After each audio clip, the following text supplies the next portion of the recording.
안녕하세요, 홍 작가입니다. 오늘부터 2차 유형의 통합과 분열을 시작하겠습니다. 시계방향, 반시계방향으로 변화하던 1차 유형들과는 달리 2차 유형은 1, 4, 2, 8, 5, 7의 경로로 이동합니다. 이게 분열의 방향이거든요. 거꾸로 하면 통합의 방향이 됩니다. 좋게 바뀐다는 거죠. 애니어그램 도형에서 보면 거의 처음 영상에서 헥사곤을 말씀드렸잖아요. 이 헥사곤이 변화의 경로를 표현하고 있던 것이었습니다. 얼핏 복잡해 보이지만 몇 번 보다 보면 자연스럽게 외워지게 되죠. 여기서 1, 4, 2, 8, 5, 7은 신비의 숫자라고 하는데요. 인터넷 검색을 해보시면 이 숫자에 대한 설명들이 많이 나와 있습니다. 1 나누기 7을 하면 0.142857, 142857 이렇게 무한 반복되더라고요. 신기합니다. 어쨌든 이렇게 번호로 외우는 것도 좋은 방법이지만 애니어그램 도형을 생각하면서 조금 더 쉽게 연상할 수 있는 방법이 있는데요. 오늘은 1번, 8번 유형을 설명드릴 겁니다. 애니어그램 도형상 위쪽에 위치해 있죠. 이 두 유형이 도형 합으로 떨어지면 분열 상태로 보는 것이거든요. 즉 1번은 4번, 8번은 5번의 나쁜 모습이 자꾸 보이는 거죠. 그러니까 이걸 좀 풀어서 생각해보면 평소 현실적인 사람인데 자꾸 비현실적인 모습이 나타나 그게 지속된다면 분열로 판단하는 겁니다. 전에 이런 그림 보여드린 적 있죠. 도형의 아래쪽을 우리가 잘 알지 못하는 심해의 상태로 봤었잖아요. 그럼 반대로 4번, 5번 유형은 어떨까요? 맞습니다. 4번은 1번, 5번은 8번의 좋은 모습이 나타나는 걸 통합 상태로 보는 거죠. 비현실적인 몽상을 좋아하는 사람들이 매우 현실적인 모습들이 보이기 시작하고 그게 지속된다면 통합의 상태로 판단합니다. 다시 돌아와서 그렇다면 1번, 8번의 통합 상태는 어떤 모습인 걸까요? 1번은 7번, 8번은 2번입니다. 마찬가지로 모두 헥사곤으로 연결되어 있죠. 그래서 저는 그림을 연상하면서 외우는 게 훨씬 편하더라고요. 그러면서 1, 4, 2, 8, 5, 7 숫자를 생각하면서 검산해 본다고 할까요? 나름대로 편한 방법을 찾으셔서 효과적으로 암기하시길 바라면서 1번, 8번 설명 시작하겠습니다. 오늘도 제 개인적 의견이 많이 들어갔으니까 참고 부탁드리겠습니다. 1번 유형입니다. 수능이 임박한 시기에 봤던 모의고사 성적이 특별한 이유 없이 떨어졌죠. 말 그대로 이유가 없었습니다. 그날 컨디션도 좋았고 문제도 쉽게 느껴졌거든요. 그런데 성적이 폭락한 거죠. 역시 느낌대로 이번 모의고사는 지난번에 비해 난이도도 매우 쉽게 나온 것이라 했습니다. 심하게 당황하기 시작하죠. 그러면서 꺼져 있던 사고 엔진이 켜지게 됩니다. 동시에 감정 엔진은 꺼지죠. 주 엔진인 본능 엔진이 보조 엔진인 감정 엔진을 꺼버린 걸 수도 있다고 말씀드렸었죠. 그러면서 사람들과의 감정의 고리를 모두 끊어버리고 혼자 최선을 다하려 하는 하모닉 상태로 들어갑니다. 비장한 각오와 함께 얼굴의 표정도 싹 없애버리죠. 이런 상태에서 통합이나 분열의 상태로 변하게 되는 건데요. 자, 우선 분열의 상태를 보겠습니다. 자, 1번의 분열 방향은 4번입니다. 4번의 약점은 선망인데요. 선망이 왜 약점이 되냐고요? 4번 유형의 선망은 질투로도 해석됩니다. 뭐랄까요?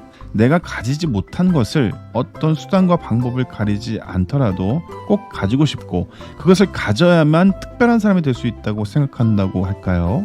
그러니까 내가 가진 좋은 점은 인지하지 못하고 그런 상황에서 나는 세상에 둘도 없는 특별한 사람은 되고 싶은데 아무리 생각해봐도 나는 평범한 것 같은 거죠. 민감해집니다. 변덕스러운 데다가 심지어 평범한 나에 대해 죄책감을 가집니다.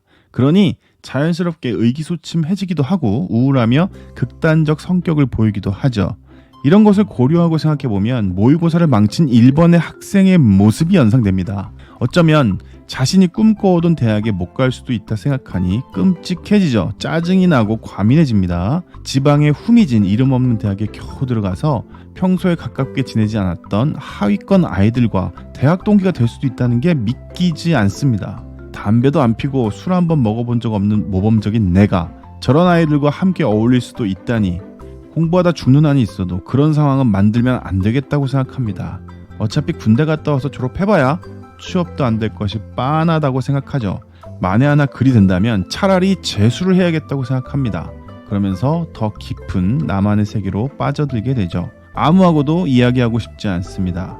마지막 한 번 남은 모의고사 때도 이런 성적이 나오면 그땐 진짜 내가 어떤 선택을 할지 모르겠다고 느끼죠. 그러면서 오히려 공부엔 더 집중을 하지 못하는 경향을 보입니다. 생각 속에 매몰돼 버린 거죠. 이번엔 통합 방향입니다. 1번의 통합 모습은 7번이라고 하는데요. 7번의 강점은 절제입니다. 에? 이것도 의외죠. 쾌락주의라고 곧잘 불리는 7번의 장점이 절제라니 상당히 어울리지 않는 것 같습니다. 그러나 따지고 보면 7번은 고통을 회피하고 행복을 추구하는 사람입니다. 그래서 어쩌면 절제력이 7번에게 가장 중요한 기질이겠죠. 어쨌든 1번 학생이 통합의 방향인 7번의 모습이 보인다면 어떻게 변하겠느냐? 연상해 보겠습니다. 이번에 시험을 너무 망쳤고 다음에 볼 마지막 모의고사도 어찌 될지 장담할 수는 없는 상황입니다. 정말 만약 끝끝내 내가 시험을 망친다면 어떻게 될까 생각해 봅니다. 이름 없는 후미진 대학을 갈 수도 있을 것 같습니다. 뭐 그럼 어때? 거긴 대학 아닌가? 거기도 좋은 사람들이 있을 것이고 오히려 내게 좋은 일이 더 많이 생길 것도 같습니다. 재수? 때려 죽여도 이 생활은 다시 안 하겠다고 생각하죠. 그렇다고 지금 내가 공부를 포기했느냐? 아니죠. 나는 최선을 다해 시험을 준비할 것입니다. 하지만 최선을 다해도 나쁜 결과가 나올 수도 있는 것이고 그렇다면 그건 내가 받아들여야 할 결과일지도 모른다고 생각합니다. 결국 내가 후회 없이 최선을 다해 공부를 했느냐? 그게 가장 중요한 것이라는 기특한 생각을 하죠. 어쩌면 내가 생각한 대학이 최선이 아닐 수도 있다고 생각합니다. 어쨌든 이번 시험은 망쳤지만 다시 마음 가다듬고 공부를 시작하고요. 결과는 하늘에 맡기겠다 결심합니다. 어떤 결과가 나오든 거기서도 나에겐 재미있는 일이 기다리고 있을 것이라 믿죠. 복잡하게 생각할 필요 없다고 생각합니다. 다음 시험에서는 좋은 성적을 받을 수 있다고 스스로를 다짐하며 기왕 이렇게 된 거 영화나 한 편 때리고 다시 시작하자고 생각합니다. 어떤가요? 저는 제가 1번이기 때문에 알 수 있습니다. 저는 고3 때 4번의 상태인 분열의 상태로 빠졌었거든요. 솔직히 말해 겨우 나이 18세에서 19세인 고3 학생들이 스스로 7번의 상태로 생각하기란 쉽지 않습니다. 그들에겐 스스로 저렇게 생각할 만큼의 인생 경험치가 대부분 없기 때문이죠. 거의 불가능합니다. 그래서 주변의 어른들이나 선생님, 코치들이 시험을 망친 그 1번 학생에게 수능이 중요하긴 하지만 내 인생의 수능이 전부는 될 수 없고 대학이 내 인생을 결정짓는 건 더더욱 아니라고 대차게 혼날 때도 있어야 된다고 생각합니다. 아쉽게도 제가 고3 땐 제 주변에는 없었던 것 같긴 한데요. 어쩌면 그런 말을 누군가 내게 해주셨어도 제가 알아먹지 못했을 수도 있을 것 같긴 합니다. 요즘엔 어떨까요? 사회가 짜놓은 각본대로 충분히 살아봤더니 그 각본이 진리가 아니었다는 걸 아는 사람들이 이제 자식을 낳고 살고 있는 세상이다 보니 예전보단 많이 계시리라 생각합니다. 강의를 하다 보면 요즘 부모님들은 내 자식이 공부만 잘하길 원하지 않는 분들도 굉장히 많더라고요. 저도 그렇고요. 그래서 분야를 막론하고 큰 시험을 앞두고 있는 수험생들이 가져야 할 자세는 오늘 내가 최선을 다했냐 아니냐 여기에 집중하는 태도가 가장 중요하다 생각합니다. 그러다 보면 좋은 결과는 따라오겠죠. 만약 안 따라온다 해도 최선을 다했다면 후회 없이 포기할 수도 있을 겁니다. 포기도 용기더라고요. 어쨌든 중요한 것은 내가 어떤 상태로 되는 게 나쁜 상태이고 좋은 상태인지 아는 게 중요하다고 말씀드리고자 했습니다. 플래너 쓰는 방식도 연상해 보시면 쉽게 나옵니다. 평소 본능 영역과 감정 영역 위주의 작성을 하다가 하모닉 상태가 되면 감정 영역을 안 쓰게 되며 안 쓰던 사고 영역을 끼적거리기 시작하는데 통합의 방향인 7번으로 가면 끼적이던 사고 영역을 오히려 더 화려하게 쓰고 본능 영역을 전보다 덜 쓰게 됩니다. 본능 영역에 대한 강박적인 작성 태도에서 자유로워지는 거죠. 반대로 분열의 방향인 4번일 때는 본능 영역을 안 쓰고 사고와 감정 영역만 쓰게 됩니다. 늘 말씀드리지만 현장에서 직접 코칭 해보면 이렇게 똑 부러지게 현상이 나오진 않더라고요.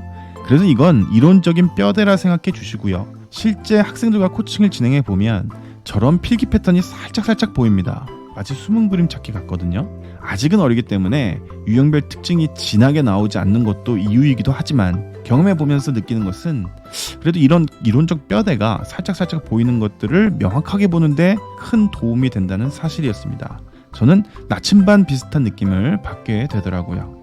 8번 유형입니다. 일진 애들이 괴롭히는 아이를 도와줄까 말까 고민하고 있었죠. 자신도 어릴 때 몸이 약해서 괴롭힘을 당했던 옛 기억이 떠올랐습니다. 솔직히 저렇게 당하고 있는 저놈도 문제가 많다고 생각하지만 이번엔 좀 심했거든요. 코피를 철철 흘리고 있는 상황입니다. 내가 개입해서 도움을 주자니 내가 어떻게 폭발할지도 모르겠고 모른 척하자니 참 난감하기도 하고요. 현재 8번 학생은 평소 본능과 사고 엔진을 돌리고 있다가 안 쓰던 감정 엔진이 켜지면서 사고 엔진이 꺼진 하모닉 상태입니다. 자, 그럼 분열 방향부터 살펴볼까요? 8번의 분열 방향은 5번입니다. 5번의 약점은 탐욕이거든요. 그래서 뭐든지 축적하려고 하는 기질이 강합니다. 시간이든 돈이든 지식이든 정보든 모든 것들이 축적의 대상이죠. 그래서 큰 부자들 중에 5번 유형이 많다고 하죠. 그런데 5번은 자칫하면 매우 인색해질 확률이 높습니다. 특히 사람들 사이에서 벌어지는 일들에 되도록 관여 안 하려고 하는데 그건 내 시간이 많이 낭비되기 때문이죠. 웬만하면 엮이지 않으려 합니다. 이러한 기질을 고려해보면 8번이 분열 상태일 때 어떨지 연상이 되시죠? 맞습니다. 그 상황에 개입하지 않을 확률이 큽니다. 쌀쌀맞게 외면하죠. 그러든지 말든지 자기의 시간과 에너지를 쓸 마음이 없습니다. 이번엔 통합 방향인 2번을 한번 보겠습니다. 2번, 듣기만 해도 가슴이 따뜻해지는 번호죠. 2번의 장점은 겸손입니다. 정이 많고 사람들을 잘 돌보며 그들의 기분을 잘 이해하고 상황 적응력이 뛰어나고 직관적인 경향이 있죠. 그렇다면 8번 유형의 학생이 통합 방향으로 변한다면 어떨지 상상이 되시죠? 맞습니다. 그 상황에 개입할 가능성이 매우 큽니다. 아마추어 복싱 선수라는 걸 일진들도 알기 때문에 8번이 개입하는 상황을 쉽게 저지할 순 없죠. 모두가 숨 죽입니다. 일촉즉발의 상태. 얘들아 그만 좀 하자. 이 친구 피가 많이 나니 일단 양호실에 데리고 갈게. 너네들이 때려서 그랬다는 건 당장은 내 함구하마. 그런데 또 이런 일이 벌어지면 선생님한테 말씀드릴 수밖에 없을 것 같아. 어쨌든 지금 상황이 급하니까 잠시만. 그러면서 양호실 가는 길에 그 친구에게 넌지시 말을 건네죠. 야, 언제까지고 그렇게 지낼 순 없어. 너도 스스로 이 상황을 타개하기 위해서 노력하긴 해야 할 거야. 나중에 시간 되면 밖에서 따로 한번 만나자. 내가 할 수 있는 선에선 도와줄게. 근데 꼭 기억해라. 너 계속 이런 식이면 걔들한테서 못 빠져나와. 알았지? 역시 8번 같은 스타일로 말하죠. 2번은 이런 식으로 말하진 않을 겁니다. 지금은 8번이 2번의 장점이 나오는 상황이기 때문에 8번의 성향이 더 강하게 나오도록 대화를 만들어 봤습니다. 플래너 쓰는 스타일도 연상해 볼 수 있겠죠? 평소 본능과 사고 영역을 잘 쓰던 8번이 하모닉 상태가 되면 사고 영역을 안 쓰게 되면서 감정 영역을 쓰기 시작합니다. 그러다가 분열의 방향으로 가면 본능 영역을 안 쓰면서 감정 사고 영역만 쓰게 되고 통합의 방향에선 본능 영역과 감정 영역을 쓰게 되겠죠. 이렇게 기초뼈대를 세우고 접근하여 학생들을 관찰하고 코칭하시면 분명히 도움이 되실 겁니다. 이렇게 오늘은 1번, 8번 유형에 대한 통합과 분열을 살펴보았습니다. 애니어그램 도형상 상부에 위치한 유형이 하부로 내려가면 분열, 엇갈려서 살짝 아래로 내려가면 통합, 이렇게 보시면 되는데요.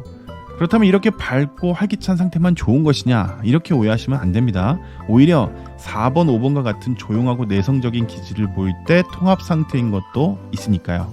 이래서 애니어그램은 뭐가 좋고 나쁘다가 아니라 모두 다르고 각 기질마다 장단점이 모두 있다고 말하고 있습니다. 그리고 그 기질들이 어떤 식으로 변화하는 걸 설명하는데요. 저는 그걸 플래너를 활용하면 더욱 효과적으로 관리할 수 있다고 생각했고요. 코칭하는 아이들을 보면서 확신하고 있습니다. 앞으로는 교육 전문가들과 함께 같이 연구해 볼 수 있는 좋은 기회들이 올 것 같습니다. 최선을 다할게요. 오늘은 여기까지입니다. 구독, 좋아요, 알림 설정 부탁드리고요. 안녕히 계세요.